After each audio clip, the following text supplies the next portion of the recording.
Boa noite, meus amigos do Centro Espírita Jorge Olimpo. Gostaria de agradecer o convite, dizer que é uma imensa alegria estarmos juntos mais uma vez. Rogo a Jesus que Ele possa estar entre nós nesta noite e sempre. Quero pedir a Ele que abençoe os trabalhadores da casa, que desenvolvam uma atividade baseada na doutrina do Cristo, que é a doutrina dos Espíritos, que inclusive completamos no último domingo 154 anos de O Livro dos Espíritos. Então a nossa gratidão também a Kardec, esse amigo generoso que se permitiu nos trazer tantos ensinamentos, condensar os ensinamentos dos Espíritos, que nos traz tanto alento, tanto conhecimento e nos fortalece nesses dias tão difíceis, né, em que enfrentamos. E gostaríamos de iniciar a nossa conversa de hoje com a canção que, na verdade, é uma homenagem ao nosso Espiritismo, ao Consolador Prometido, à doutrina de Jesus sendo revivida na sua maior pureza. Então, meus amigos, vou pegar o instrumento aqui para a gente fazer essa canção, desejando desde já a todos uma noite de muita paz, de muita harmonia, que os nossos pensamentos possam estar ligados pelos laços de afeto que nos prendem. Muita paz a todos. E vamos iniciar a nossa conversa com essa canção em homenagem à doutrina dos Espíritos. Essa canção é o hino internacional do Espiritismo. Doutrina de amor e luz, ciência, fé e consolação, prometida há 2000 anos por Jesus, diretriz da humana perfeição. Doutrina de amor e luz, ciência, fé e consolação, prometida há 2000 anos por Jesus, diretriz da humana perfeição. Irmãos, é a doutrina espírita, a imensa esperança do porvir. Marchai ao clarão da luz bendita, é nascer e renascer, amar e progredir. Proclama, irmãos do céu, a boa nova lei imortal. Homens, fraternizai-vos, só Pai é Deus, e sois vós a família universal.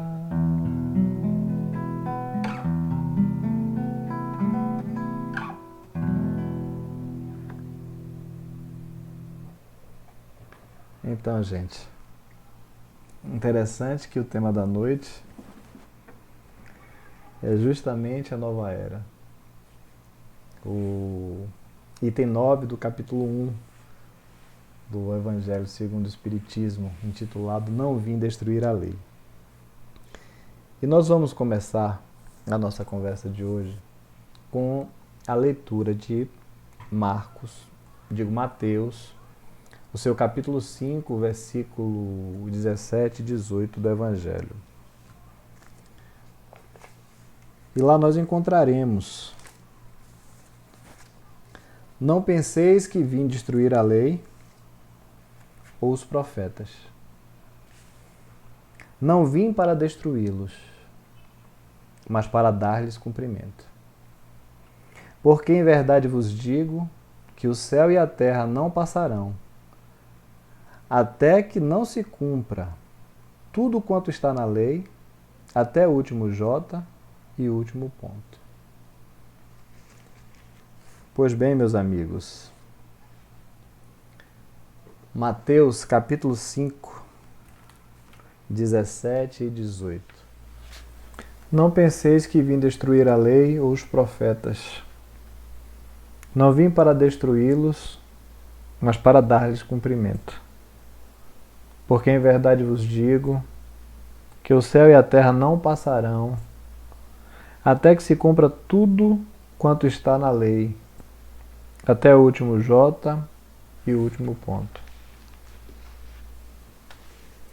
Bem, meus amigos, vamos dar uma analisada aí nessa passagem de Mateus. Quando Jesus nos fala a respeito de não vir destruir a lei, fica muito claro que ele vem dar o sentido de continuidade para a lei divina. Porque sabemos que a lei mosaica era uma lei que deveria ser aprimorada, porque se tratava de uma lei mutável, uma lei que sofria mudanças com o tempo, com a evolução da humanidade. Então, quando Jesus fala a respeito de não vir destruir a lei, ele estava se referindo ao Decálogo, aos 10 mandamentos que Moisés obteve no Monte Sinai. Então podemos verificar que a verdadeira intenção de Jesus era dar cumprimento. E isso significa dar verdadeiro sentido à lei divina. Desenvolver essa ideia em função do que o homem naquele instante já possuía como capacidade de compreensão. Então, com o advento do Cristo, nasce a paz de uma nova esperança para todos nós. E a partir de então, ele vem nos trazer um alimento mais sutil, mais leve, mais suave. E aquele homem embrutecido, que estava acostumado a receber um alimento grosseiro, passa agora a ter contato com a lei do amor. A lei que Jesus veio revelar para a humanidade. E essa lei a gente encontra logo quando a gente percebe o questionamento de alguns fariseus. Isso está no capítulo 10 do Evangelho segundo o Espiritismo. O maior mandamento. Mas os fariseus, quando ouviram que Jesus tinha feito calar a boca aos saduceus, juntaram-se em conselho, e um deles, que era doutor da lei, tentando-o, perguntou-lhe: Mestre, qual é o maior mandamento da lei? Jesus lhe disse: Amarás ao Senhor teu Deus de todo o teu coração, de toda a tua alma e de todo o teu entendimento. Este é o maior e o primeiro mandamento. E o segundo, semelhante a este, é: amarás ao teu próximo como a ti mesmo. Estes 2 mandamentos contêm toda a lei e os profetas. Ou seja, o poder de síntese de Jesus é impressionante. Ele resume a lei divina, as 2 leis, porque não poderia amar a Deus sem amar o próximo, e não podemos amar o próximo sem amar a Deus. Então ele vem e resume de uma forma harmoniosa, singela, poética, E a gente vai perceber que este é o momento em que se estabelece o início da nova era para a humanidade terrena. Jesus começa a arrancar as plantinhas que o Pai não plantou, e quando ele percebe que havia necessidade de combater a lei mosaica, combater no bom sentido, trazer o verdadeiro sentido, modificar na essência, na forma, o que era dito, Jesus, ele coloca a necessidade de praticar a lei divina. E nós vamos perceber isso na expressão: o céu e a terra não passarão enquanto não se cumprir o último J, o último ponto, o último traço. Jesus quer dizer para todos nós que é necessário a vivência cristã, conviver com o nosso próximo como se fôssemos irmãos, como somos de fato. E então, praticar os ensinamentos da lei divina na sua maior pureza, aproveitando todos os ensinamentos para desenvolver esses conhecimentos, para ter consequências positivas em relação à evolução da humanidade no sentido de crescer não só do ponto de vista intelectual, mas também moral. E essa lei precisava ser cumprida por todos. Porque se houvesse apenas o cumprimento por parte do povo eleito, essa lei ela não ia se estabelecer. Então, nesse momento, Jesus bate de frente com a lei mosaica, rompendo com a ideia ultrapassada de povo eleito. Não existe mais o povo eleito, mas o povo eleito é toda a humanidade. Todos somos filhos do mesmo Pai e temos direito a termos acesso ao reino de Deus, porém sem privilégios. E Jesus, a partir de então, apresenta um Pai amoroso, um verdadeiro Pai, contrário ao Deus impiedoso e severo que Moisés tinha naquela época a necessidade de apresentar desta forma para conter os impulsos de um povo que vinha de problemas seríssimos, de enfrentar a servidão no Egito como escravos, depois enfrentar 40 anos no deserto, atravessando as dificuldades inerentes, as dificuldades físicas de se atravessar um deserto. E a partir de então, esse povo tem que conviver juntos, apesar de ser o mesmo povo, mas eram diversas tribos, e essas tribos com os seus costumes e os seus hábitos. Mas Moisés, para manter a unidade, estabeleceu essa lei, inclusive dando ela como origem divina, para que houvesse o temor do povo, para conter o povo naquele momento. Mas Jesus, mais uma vez, estabelece que era necessário perceber o Pai de uma nova forma. Jesus o chamava de papai. Então, esse Pai é um Pai amoroso, um Pai misericordioso. Então, Jesus aproveita essa oportunidade para romper mais uma ideia que já não deveria mais existir, que era a ideia da terra da promissão. E ele passa a espiritualizar a terra da promissão, apresentando como nova meta a ser alcançada o reino de Deus. E aí, todos nós passamos a ter que conquistar o reino de Deus no altar dos nossos corações. Isso nos lembra uma passagem do livro Boa Nova, capítulo 3, primeiras pregações.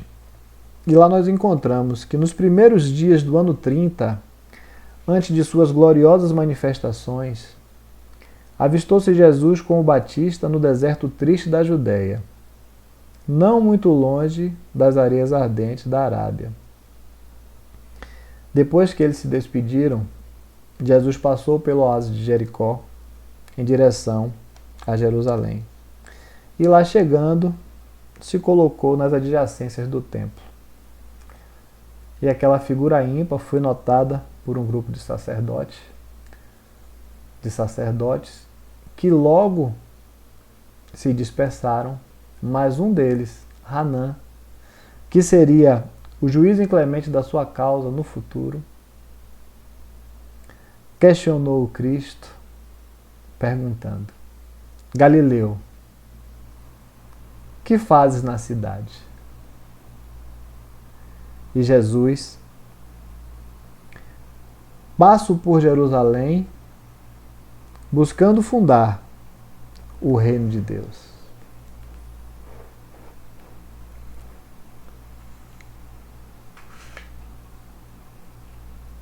E o sacerdote, como que não tivesse entendido, questiona ele: esse reino que tu falas, tu venhas a saber o que será isso? E Jesus informa para ele: esse reino é a obra divina no coração do homem.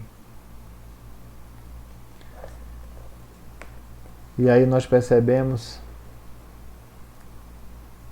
que a nova era estava sendo colocada por Jesus naquele instante para todos nós. Mas Jesus não se limitou a exercer o papel de um simples legislador. Ele veio principalmente para nos ensinar a amar através do próprio exemplo. Veio cumprir as profecias, é lógico, validando o Antigo Testamento, mas precisamente para nos ensinar a amar. Ele próprio, o governador do orbe, se aproxima da crosta terrestre para mostrar, para ensinar. Nenhum outro fez como ele fez.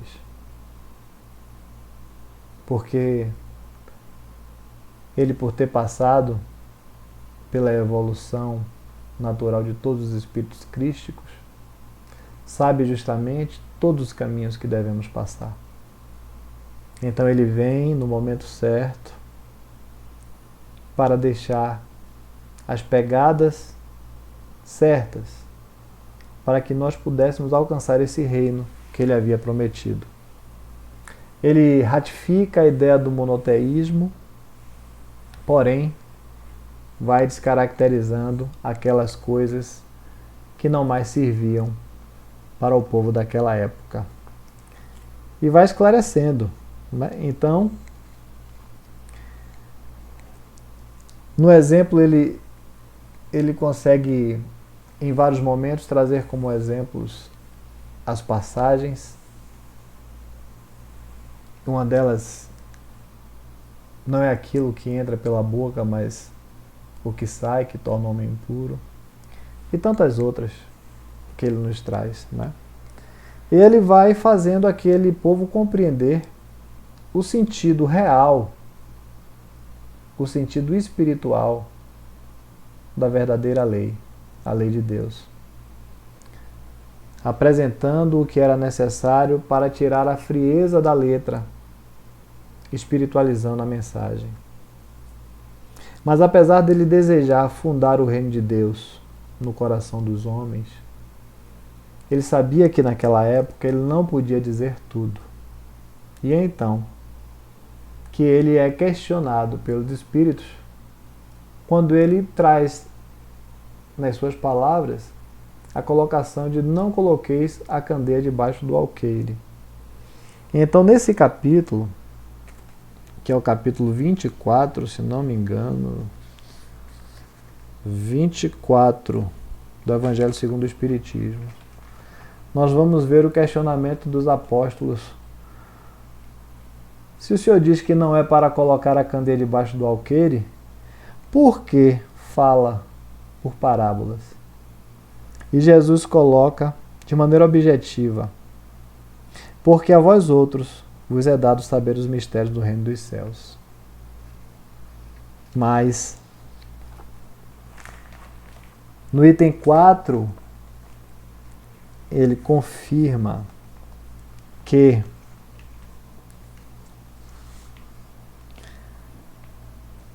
não se deve pôr a candeia debaixo do alqueire, mas sobre o candeeiro, a fim de que todos o que entram possa vê-la.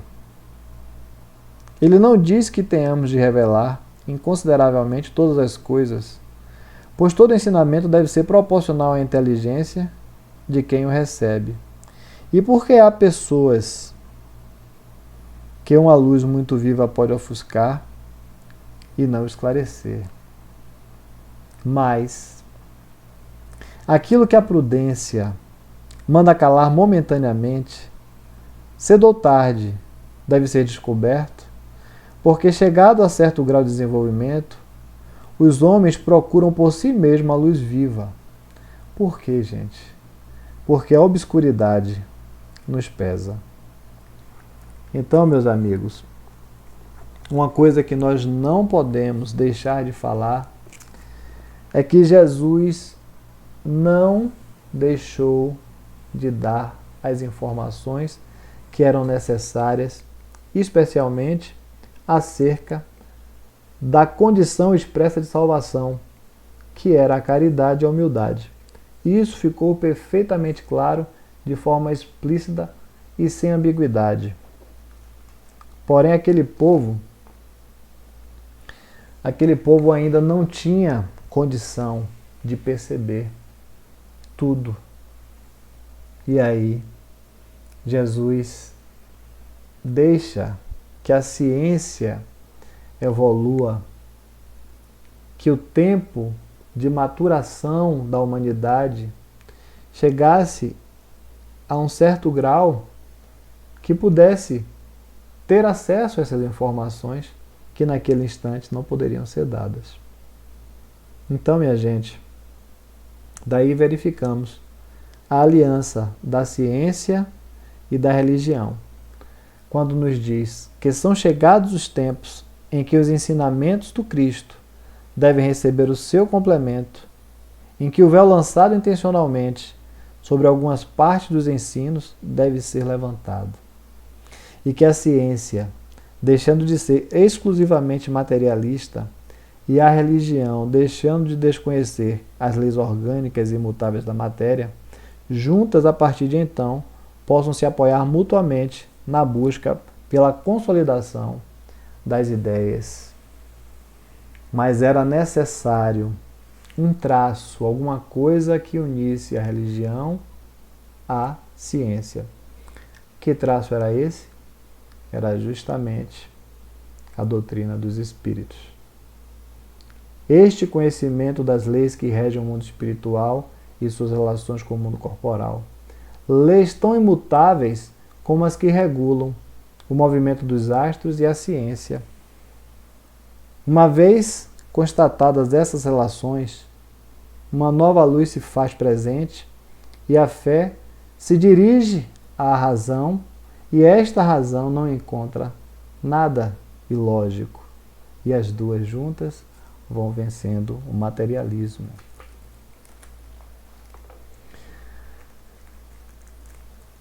No capítulo 6 do Evangelho segundo o Espiritismo, intitulado O Consolador Prometido, nós vamos encontrar a recomendação de Jesus quando ele vai perceber que foi extraído de João, no seu capítulo 14, versículos 15 a 17 e 26.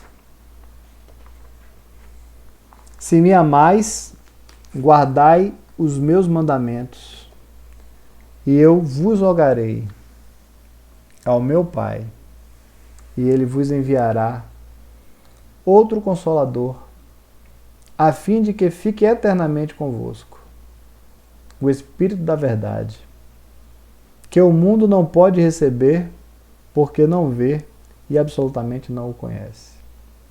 Mas quanto a vós, conhecê-lo-eis, porque ficará convosco e estará em vós.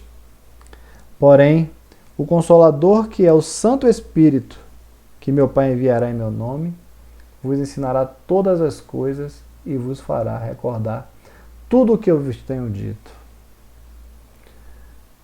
Mais uma vez, o sentido de continuidade. Moisés inicia, Jesus continua, e o Espiritismo tem agora a obrigação de concluir, de nos conduzir aos graus mais elevados da evolução. E então, meus amigos, em meados do século XIX, mais precisamente no dia 18 de 4 de 1857, nasce o Espiritismo pelas mãos do amigo generoso, como já disse, Allan Kardec, com a publicação de O Livro dos Espíritos. E aqui é interessante frisar a questão da revelação, da ausência de personificação nas revelações. Ou melhor, na revelação, o Espiritismo. Porque, no primeiro momento, a mensagem de Moisés está personificada por ele.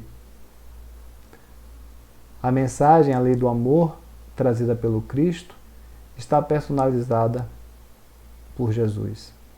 Mas, em relação aos Espíritos, não existe personificação, porque é o produto do ensinamento dado pelos Espíritos, que são as vozes dos céus.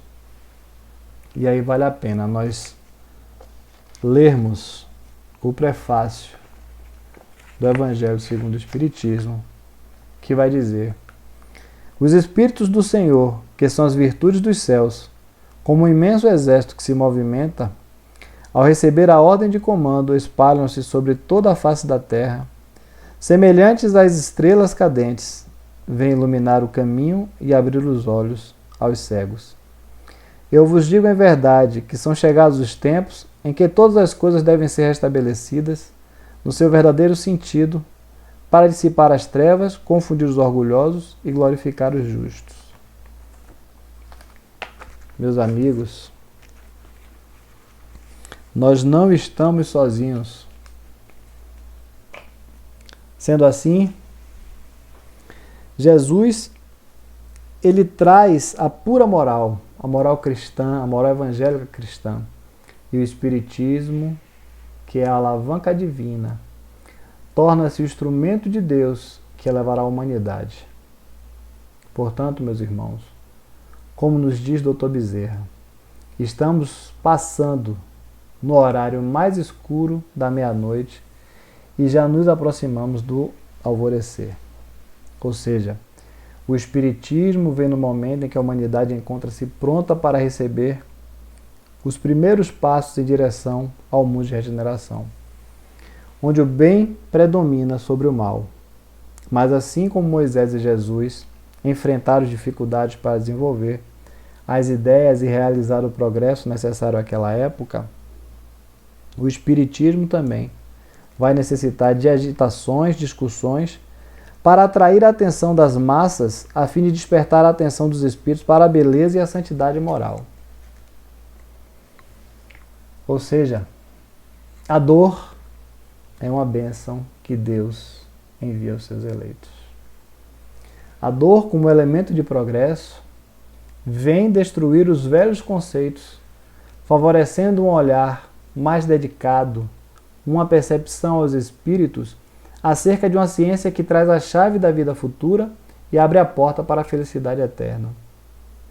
E então podemos verificar que a lei do progresso, em paralelo com a lei da destruição, ainda que a grande maioria não percebam, estão agindo silenciosamente.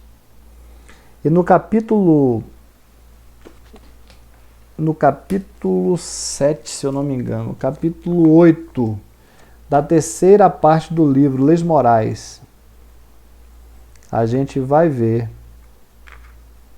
o questionamento de Kardec em relação à influência do Espiritismo no progresso. Questão 799. De que maneira pode o Espiritismo contribuir para o progresso? Destruindo o materialismo, que é uma das chagas da sociedade. Ele faz que os homens compreendam onde se encontram seus verdadeiros interesses, deixando a vida futura destabelada pela dúvida. O homem perceberá melhor que por meio do presente lhe é dado preparar o seu futuro. Abolindo os prejuízos de seitas, castas e cores, ensina aos homens a grande solidariedade que usar de unir como irmãos. E aí, meus amigos, percebemos que a resposta dos Espíritos bate exatamente com a proposta do Cristo, que veio ensinar os homens a grande solidariedade, sem preconceitos de castas, de seitas, de cores, para que exista a união verdadeira entre os irmãos. Os sinais da nova era estão cada vez mais evidentes. Verificamos no capítulo 6 da terceira parte do Livro dos Espíritos, da Lei de Destruição, a seguinte questão de Kardec em relação aos flagelos destruidores. Kardec pergunta aos espíritos com que fim fere Deus a humanidade por meio de flagelos destruidores, que é o que a gente está vivenciando no momento. A pandemia é um flagelo destruidor, não é? Vários espíritos estão retornando à casa espiritual em função dessa pandemia. E os espíritos respondem objetivamente essa questão, para fazê-la progredir mais depressa. Porque a destruição é uma necessidade inerente à regeneração moral dos espíritos. E uma coisa interessante que a gente viu na mensagem do Dr. Barry, na Gênese, no seu item 9, no mesmo capítulo que a gente vai falar a respeito do prefácio da obra Transição Planetária, que é a geração nova, sinais dos tempos. Dr. Barry explica que quando uma revolução social se cumpre sobre a Terra, ela mexe igualmente no mundo espiritual. E aí se verifica uma agitação dos encarnados junto com a agitação dos desencarnados, que geram uma verdadeira confusão, e a gente percebe crimes assustadores, alto índice de suicídio, de feminicídio, crianças que são espancadas até a morte pelos próprios pais. Então realmente isso é notório, todos nós percebemos, e é impossível não relacionarmos isso com o momento que estamos atravessando. Mas o importante também é lembrar que, passado esse furacão, o céu volta a ficar sereno e a humanidade entra realmente em uma nova etapa, em uma nova era. E daí, imbuída de novas ideias e pautada em novas bases, nós reconhecemos isso na mensagem da Transição Planetária, do livro Transição Planetária, de Manuel Flamengo de Miranda, pela psicografia de Divaldo Franco, que é um prefácio que foi feito, extraído da Gênese, como eu já havia dito, os itens 27 e 28, do mesmo capítulo onde nós encontramos a mensagem do Dr. Barry. E lá está escrito que para que na terra sejam felizes os homens, precisa que somente a povoem espíritos bons, encarnados e desencarnados, que somente ao bem se dediquem. Havendo chegado o tempo, grande emigração se verifica dos que a habitam. Há dos que praticam o mal pelo mal, ainda não tocados pelo sentimento do bem, os quais, já não sendo dignos do planeta transformado, serão excluídos, porque, senão, lhe ocasionariam de novo perturbação e confusão e constituiriam obstáculo ao progresso. Substituí-los-ão espíritos melhores, que farão reine em seu seio a justiça, a paz e a fraternidade.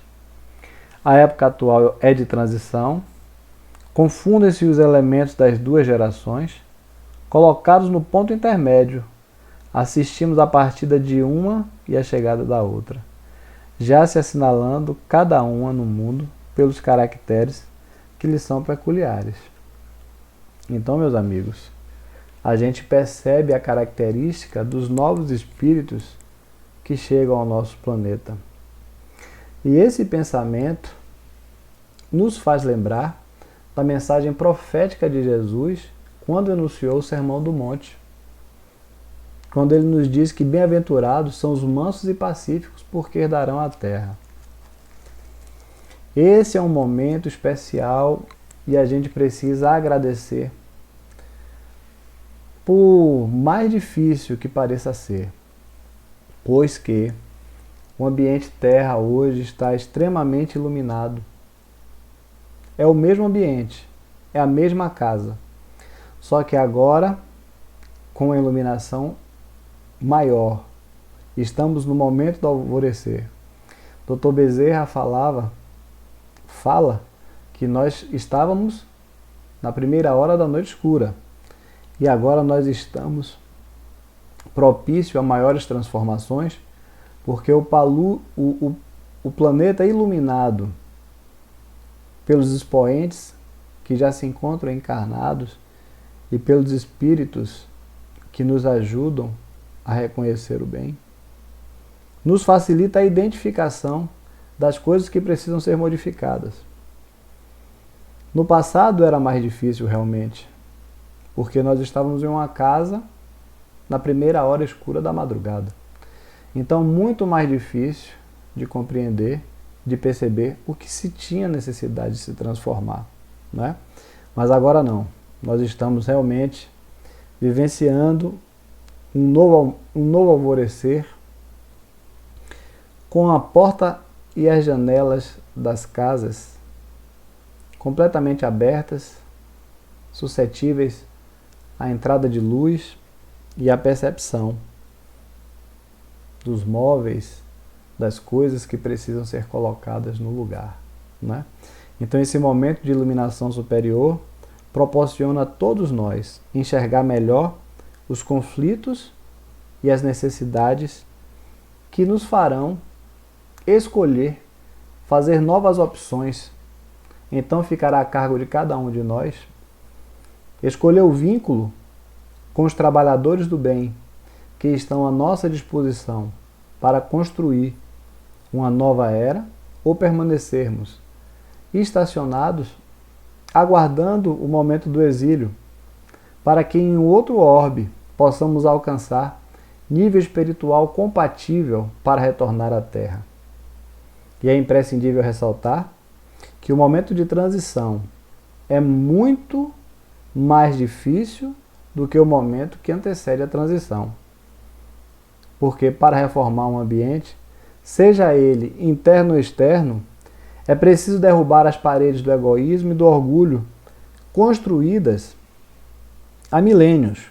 E nesse aspecto, nós somos doutores, pois sabemos como é dolorido enxergar a nós mesmos através do processo de autoconhecimento e aplicar a necessária proposta de autotransformação através da reforma íntima. Mas já sabemos que essa transformação do ambiente externo não acontece sem antes transformarmos os nossos corações.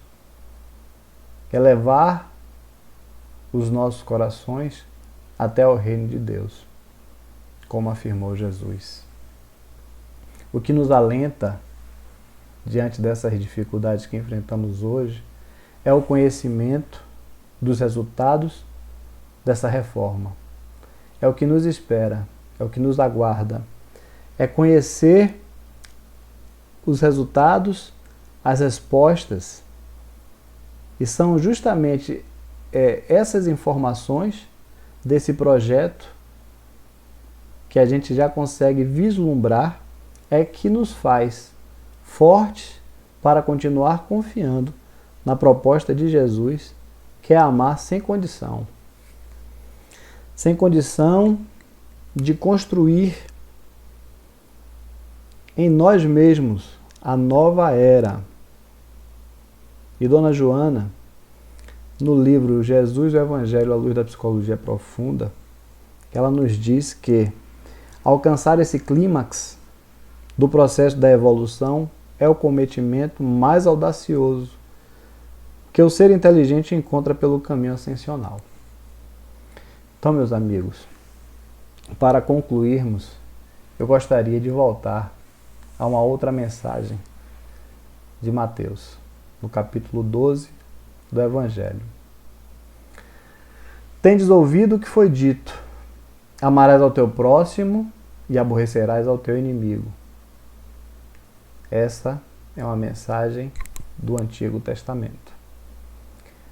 Mas eu vos digo, disse Jesus, amai os vossos inimigos, fazei bem aos que vos odeiam e orai pelos que vos perseguem e caluniam, para serdes filhos de vosso Pai, que está nos céus, o qual faz nascer o seu sol sobre bons e maus, e vir chuva sobre justos e injustos. Porque se não amardes senão aos que vos amam, que recompensa haver de ter? Não fazem os publicanos também assim? E se saudardes somente aos vossos irmãos, que fazeis nisso de especial, não fazem também assim os gentios? Eu vos digo que se a vossa justiça não for maior e mais perfeita que a dos escribas e fariseus, não entrareis no reino dos céus. Enfim, meus amigos, o amor é a cura nossa para nós transformarmos esse mundo que vivemos hoje em um mundo novo. O amor é a cura. Canção de Armando Lui, Alento. Sabe,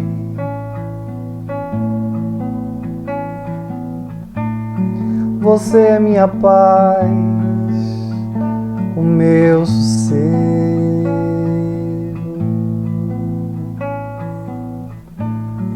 a minha fortaleza, meu companheiro,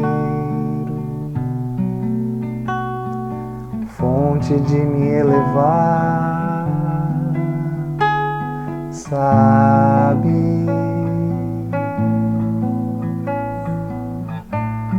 você é minha sorte, meu destino,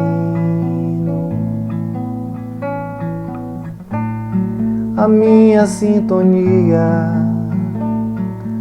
o caminho, força de continuar. Sabe, você é o farol, a linha reta, a conciliação, a medida certa, o alimento e a razão.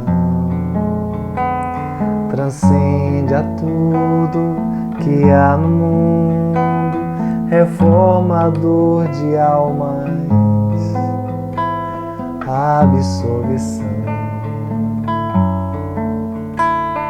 Espelho da santidade, a excelência, o compromisso, o despertar da vida, outra dimensão. Hálito de Deus, imperador dos mansos, guia, modelo da perfeição, rio de água que não termina,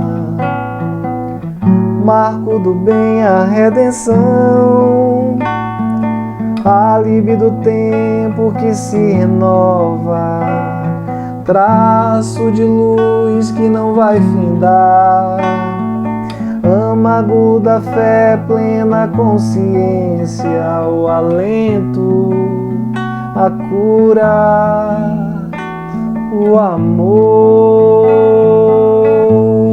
é a cura, o amor é a cura.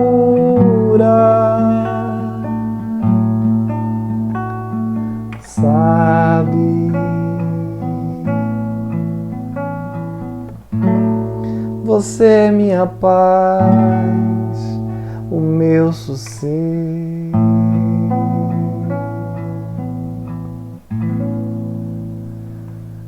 Muita paz, meus irmãos.